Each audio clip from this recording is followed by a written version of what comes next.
Good morning, everyone. My name is Pram, and I am from Institute of Aeronautical Engineering, also known as IRE, studying in CSE C section. Today, I will be representing how object-oriented programming concepts are used in a mini game called Dungeon Escape. So, first coming to the object-oriented programming, it is like a programming paradigm using objects organizing using code data behavior. It helps to build modular and reusable software system. By using object-oriented programming, the entire project becomes more organized, more flexible, and easier to develop. So coming to the Dungeon Escape, Dungeon Escape is a simple adventure scenario where a player moves through a dungeon, faces enemies, collects items, and tries to escape safely. Even though it looks like a small program, it actually sees many object-oriented programming concepts like classes, objects, encapsulation, inheritance, polymorphism, and abstraction. By applying object-oriented programming, the entire project becomes more organized and easier to develop. So when we create a game, we deal with many components like player, enemies, rooms, weapons, and actions such as attacking or moving. If we try to write all of this using normal programming without object oriented programming, the code becomes very long and confusing. Every time we want to add a new enemy or a new room, we have to rewrite many lines of the code. This is where object oriented programming helps a lot. Each part of the program becomes an object, so we can easily understand that it creates a new class or extend an existing one. So coming to the classes, the entire dungeon escape game is built using classes and objects. For example, I created a player class which contains player health, name, action, like a move or an attack, even the item class, monster class, room class, also dungeon class. The dungeon itself can also be a class that manages multiple rooms and pathways. So instead of a long program, I divided this into separate classes, which makes the structure very neat. So coming to the objects, during the gameplay, each object behaves independently. For example, one enemy might be stronger and other might be weak. And coming to the classes, if it can be divided like monster class, its health is 50, and also the player which can attack the enemy. He has some health, and the damage which gives to the monster is like around 10, and also the damage which he will take is among this like that. Now coming to the class attributes, health, inventory, and current location are the acts like an attributes in this game, and also move forward, backward, attack, use item, take damage, acts like the methods. It shows how data and behavior form this.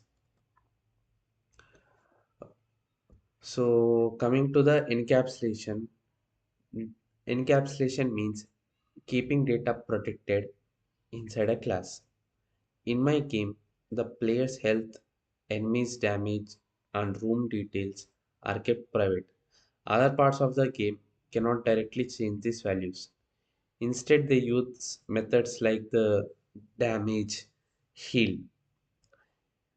So, to interact with them, this prevents accidental changes and keeps the game stable. For example, the game cannot be randomly set the player held to an impossible value. It must go through a proper method.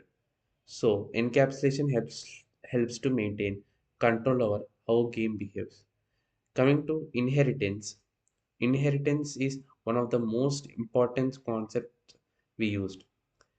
It created a base enemy class and then we made different types of enemies like zombies, skeletons, and dragons extend this class. All enemies share common features like health, attack power, and movement behavior. Instead of rewriting all this again and again, the pair they put it in parent class. Then each child class adds its own special behavior.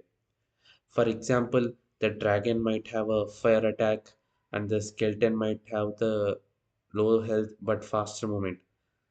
So the managing class is like a monster class, and the goblin, skeleton, and dragon are like the subclasses, which may have which like they consist of their own common behavior. Suppose like goblin attacks with spears, and dragon attacks with its fire. Also, they share common features like attack power and movement behavior. Coming to the polymorphism, polymorphism allows the same method name to behave differently for different objects. For example, we use a method called attack. When the zombie calls attack, it might perform a basic task. But when the dragon calls attack, it uses fire.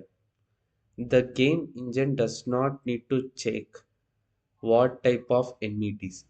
It just calls attack, and the correct behavior automatically runs. This helps the game feel more dynamic and make the code much simpler. If we ever want to add new enemy with a new attack style, we just override the attack method. This is very powerful feature in object-oriented programming also. So the goblin like maybe have quick weak attack, the skeleton have a ranged attack, the dragon have a fire breath attack. Now coming to the abstraction, abstraction helps us to show how important details to the user and hide the complex internal logic. For example, when the player attacks, they only see the results on the screen. They don't see how damage is calculated internally. Similarly, when moving to a new room, map is generated. This makes the game easier and makes the code cleaner to developer. And also, we can see like programmings in that. Now, game loop using object-oriented programming is like it initializes dungeon. We create objects like player object, room object, monster object.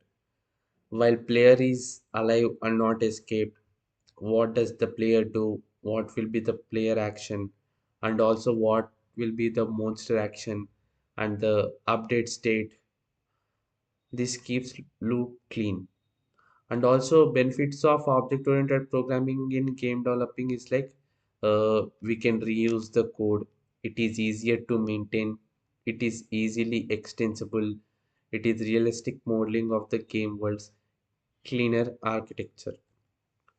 So here we have like extended the monster class. We can see for first it's like the goblin class.